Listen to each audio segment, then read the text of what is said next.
મોરબીમાં metro Lewis group પર ત્રીજા દિવસે આઈટીની કાર્યવાહી યથાવત. તપાસ દરમિયાન 11 કરોડની રોકડ રકમ જપ્ત. સાથોસાથ 5 કરોડની જ્વેલરી પણ મળી. સર્ચ યથાવત રહે તેવી શક્યતા.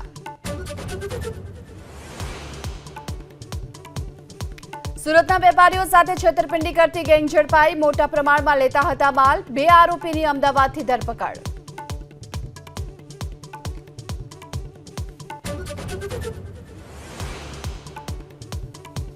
મહેસાણા બહુચરાજી હાઈવે પર ચક્કાજામ. મોટી સંખ્યામાં એકઠા થયા લોકો. સાબેત્રા ગામે કેમિકલ ફેક્ટરીના પ્રદૂષણથી લોકો પરેશાન. પોલીસ કાફલો ઘટના સ્થળે.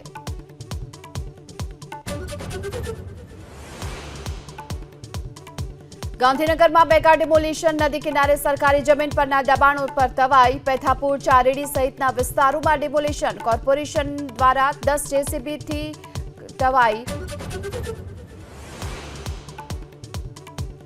બનાસકાંઠામાં ગત મોડી રાત્રે અનુભવાયો ભૂકંપનો આંચકો. રિક્ટર સ્કેલ પર ભૂકંપની તીવ્રતા 2.8. ભાભરના મીઠાથી દેવકાપડી વચ્ચે નોંધાયું ભૂકંપનું કેન્દ્રબિંદુ. કોઈ નુકસાનીના અહેવાલ નહીં.